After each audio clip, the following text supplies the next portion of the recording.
क्या भारत से पांचवी जंग करने वाला है पाकिस्तान?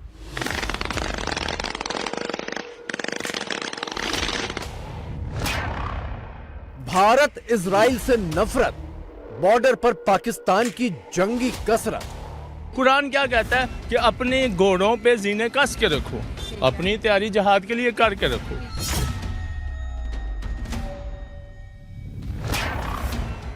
हमास के नाम पर पाकिस्तान का गजवाए हिंद। गजवा हिंद करने के लिए कैसे, मतलब डूइंग व्हाट, जो कि पहले नहीं ट्राई हो चुका। 4 जंगे आप इंडिया के साथ कर चुके हैं ना। आज अगर फलस्तीन के लिए हम उठेंगे तो इंशाअल्लाह फलस्तीन और कश्मीर की आजादी का दिन एक हो जाएगा। मुसलमान उम्मा जो है और पाकिस्तान, वो बजाय आगे जाने के वो जिहाद और इस तरह की चीजों में फंसे हैं।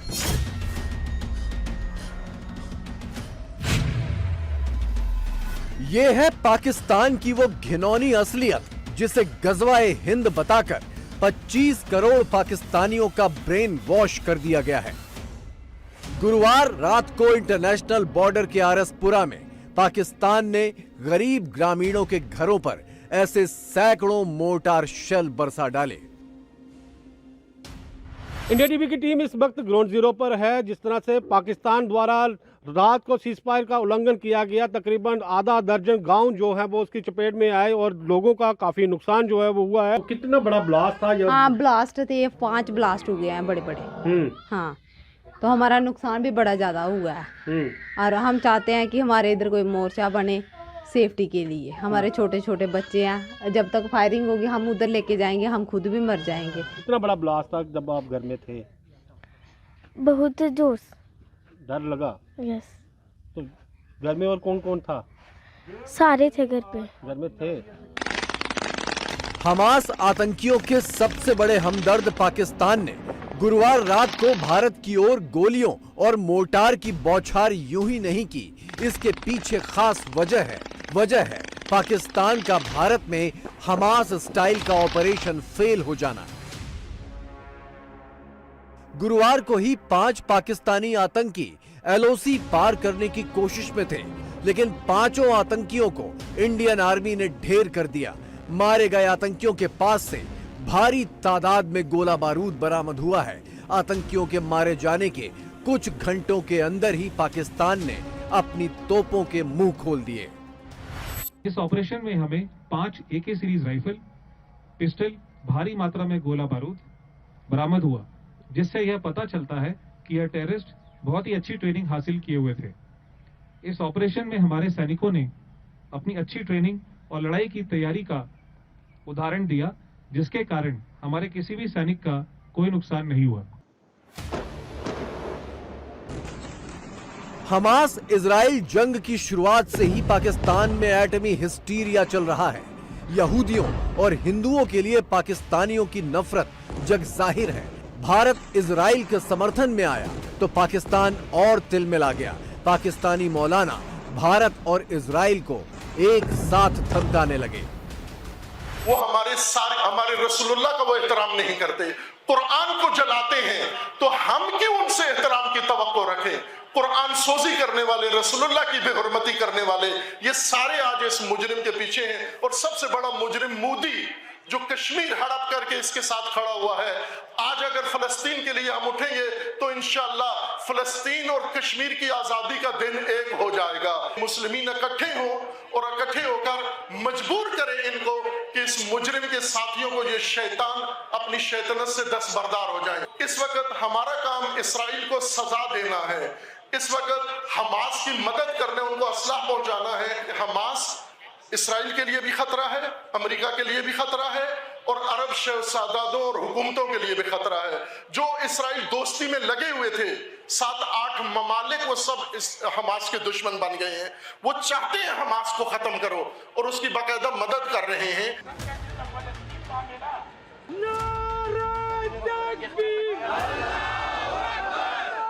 हमास के नाम पर यह पागलपन सिर्फ पाकिस्तान के मौलानाओं पर सवार नहीं है। क्या नेता, क्या मुल्ला, क्या आम लोग और क्या फौज, सब के सब एक सुर में एटम बम, मुस्लिम उम्मा और लब्बैक लब्बैक चीखने लगे हैं।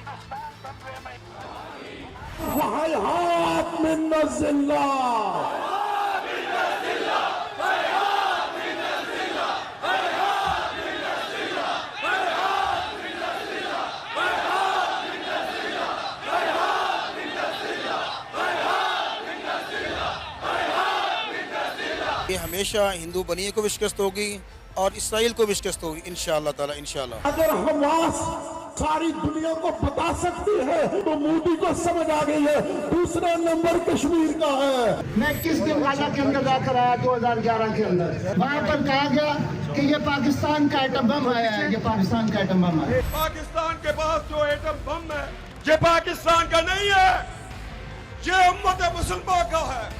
अगर इस्लामी दुनिया के ममालिक इजाजत दे तो हमारा नौजवान वहां मोर्चे में आपके साना बसाना लड़ने के लिए भी तैयार। हमास इजराइल की जंग के बहाने पाकिस्तान को वो मौका हाथ लग गया है जिसके लिए वो अपने पैदा होने के दिन से तड़प रहा है।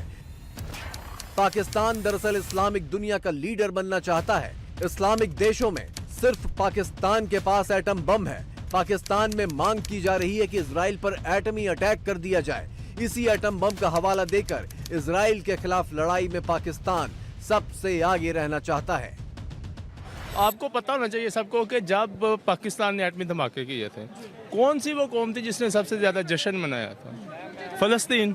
आज वो क्या नाम उसका जो हमारा एटम बम है, मैं नहीं कहता कि मतलब वो हम उसको उसके ऊपर जो इम्प्लीमेंट कर देंगे जब चढ़ा दो उधर, नहीं, लेकिन कम से कम जो हमारी ताकत है उसके मुताबिक हमें उसके मुताबिक खड़ा तो होना चाहिए। स्पीच तो दे दो ना। नहीं, स्पीच भी छोड़ना, ये हमारा हक बनता है कि खड़ा होना चाहिए। कुरान क्या कहता है कि अपने घोड़ों पे जीने कस के रखो, अपनी तैयारी जहाद के लिए करके रखो। लोग कह रहे हैं कि हमास ने जो 2 हॉस्टेजेस को रिलीज किया ये उनकी हार की बहुत बड़ी जो है निशानी है। नहीं नहीं, ऐसी बात नहीं है। आपको याद होगा जब पाकिस्तान की तरफ से इन्होंने छोड़ा था उसको अभिनंदन को, तो तब भी लोग यही कहते थे। पार्लियामेंट पे ऐसे स्पीच गई ना कि माथे पर पसीने थे, टांगे काम रही। हमास इजराइल की जंग ने दुनिया को 2 हिस्सों में बांट दिया है।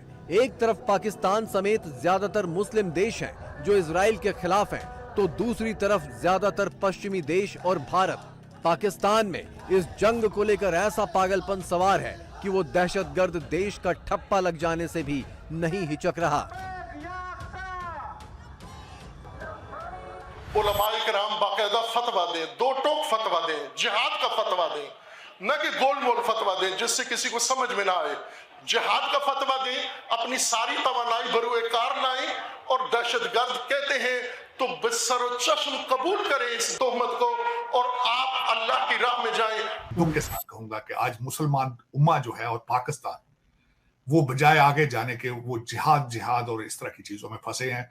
हालांकि मैं समझता हूं जिहाद भी होगा तो इंफॉर्मेशन टेक्नोलॉजी के साथ ही होगा। अगर करना है जहालत के खिलाफ अपना जिहाद करें, अपनी गुर्बत के खिलाफ जिहाद करें।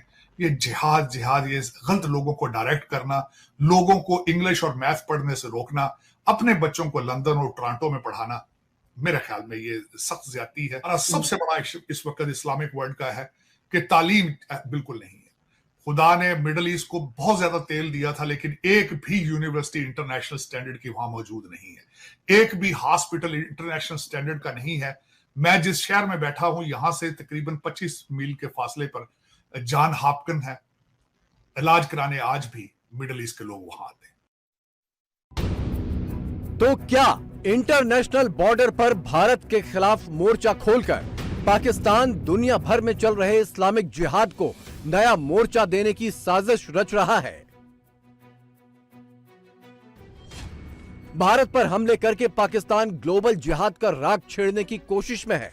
इस्लामी देशों की एकजुटता को भारत के खिलाफ इस्तेमाल करने की कोशिश में है पाकिस्तान। इजराइल और भारत को इस्लामी देशों का दुश्मन बनाने का नैरेटिव सेट करने की कोशिश में है पाकिस्तान, और इसी बहाने इस्लामी देशों का सबसे बड़ा नेता बनने की कोशिश में है पाकिस्तान। गज़वा हिंद करने के लिए कैसे, मतलब डूइंग व्हाट, जो कि पहले नहीं ट्राई हो चुका। 4 जंगे आप इंडिया के साथ कर चुके हैं ना सर। अपने बच्चों के लिए ये कहते हैं कि बड़ी बड़ी वेस्टर्न यूनिवर्सिटीज हो और दूसरों के बच्चों के लिए कहते जी जिहाद है तो गज़वा हिंद है तो फलां है तो वही ढिमका। ना। क्यों? ये एक टूटा हुआ रिकॉर्ड है जो बहुत चल चुका है पाकिस्तान में। वो ट्राइबल जब आए थे कश्मीर के जिहाद करने के लिए तो क्या बना था? 47-48 में पाकिस्तान ने कश्मीर को अपना केस खराब करने में इस किस्म के कबायलियों को तो उसमें ठोस दिया था। अगर ये इतनी बड़ी चीज है, इतना बड़ा काज है, तो उसके लिए तो सबसे पहले इनको जाना चाहिए, फिर अपने बच्चों को भेजना चाहिए, फिर हम जैसे आम लोगों को कहा जाए कि चले जी आप भी हमारे साथ चलें। ये लोग वो हैं जिनका जिंदगी में कोई कंट्रीब्यूशन नहीं है दूसरों के लिए। पाकिस्तान में जिहाद, फतवा, गजवाए हिंद जैसी बातें आम बात हो चुकी हैं। इसी के साथ एटम बम की धमकी भी पाकिस्तानियों के लिए बेहद आम बात है। हाल फिलहाल में पाकिस्तान के पूर्व पीएम शहबाज शरीफ एटम बम की धमकी दे चुके हैं। पाकिस्तान के पूर्व पीएम इमरान खान भी कई बार एटम बम की धमकी दे चुके हैं। पाकिस्तान के पूर्व कैबिनेट मिनिस्टर मौलाना फजलुर रहमान भी एटम बम की धमकी दे चुके हैं। पाकिस्तान के मौजूदा आर्मी चीफ आसिम मुनीर भी एटम बम की धमकी दे चुके हैं। नवाज शरीफ के दामाद कैप्टन सफदर भी एटम बम की धमकी दे चुके हैं और 4 साल बाद पाकिस्तान लौटे पूर्व पीएम नवाज शरीफ भी एटम बम का जिक्र करने से नहीं चूके। अगर मुसलमान के पास ऐसा लीडर है जो वाकई के हम जिहाद करते हैं तो अल्हम्दुलिल्लाह वो हम कुछ ही दिनों में क्या कुछ ही घंटों में उसको आजाद करवा लें। पाकिस्तान में शामिल करना चाहते हैं उनको? देखिए अगर आजाद कश्मीर पाकिस्तान में शामिल होना चाहता है, आजाद कश्मीर नहीं जम्मू कश्मीर। देखिए आजाद कश्मीर अभी तक आजाद नहीं हुआ। नया हमारे कश्मीर का नाम आजाद कश्मीर है। देखिए हमारी आवाम को यही नहीं पता कि पाकिस्तान के पास जो कश्मीर है उसका नाम आजाद कश्मीर है। अच्छा, जो पाकिस्तान का आजाद आपको पता ही है, ये जो हिंदू और जो दूसरी ताकतें हैं गैर मुस्लिम है, वो मुसलमान का दोस्त नहीं हो सकता। ये कुरान मजीद का हमें हुक्म है बकायदा कि इनसे आप खबरदार रहें, ये आपके दोस्त नहीं हो सकते। तो क्या सर चाइना जो है वो इस्लामिक कंट्री है? अगरचे वो इस्लामिक कंट्री नहीं है, वो अपने मफादात की खातिर इन्वेस्टमेंट कर रहा है दूसरे मुल्कों में। सर हमारी तो बड़ी हासी दोस्ती है उसके साथ, तो हम कह रहे हैं एक तरफ के कुरान कहता है कि यहूदी काफिर आपका दोस्त नहीं है, दूसरी तरफ चाइना को हम हर एक चीज में अपना दोस्त कंसीडर करते हैं। करना तो चाह रहे हैं, अल्लाह का भी हुक्म है, जिस बात को आप नहीं चाहते दिल से कम बुरा उसको समझें। तो अगर हम इस काबिल हों, और वैसे तो हमारा मुल्क जो है वो अल्लाह के फजलो करम से न्यूक्लियर पावर भी है और कर भी सकता है। हमास इजराइल जंग में सऊदी अरब और यूएई जैसे मुस्लिम देश करीब करीब तटस्थ भूमिका में हैं। ये ना तो हमास का समर्थन कर रहे हैं न इजरायली हमलों का। पाकिस्तान इन्हीं दोनों देशों से सबसे ज्यादा खैरात वसूलता है। इसके बावजूद ग्लोबल जिहाद के नाम पर पाकिस्तान में सऊदी अरब और यूएई के खिलाफ भी जहर उगला जा रहा है। लेकिन जो कि हमारा फर्ज है हमें देना चाहिए, लेकिन हम लोग उस तरह नहीं कर रहे। लेकिन सिर्फ एक ईरान ऐसा मुमालिक है जो खामनाई साहब हैं जिन्होंने अभी तक इसराइल के खिलाफ कोई एक्शन लिया।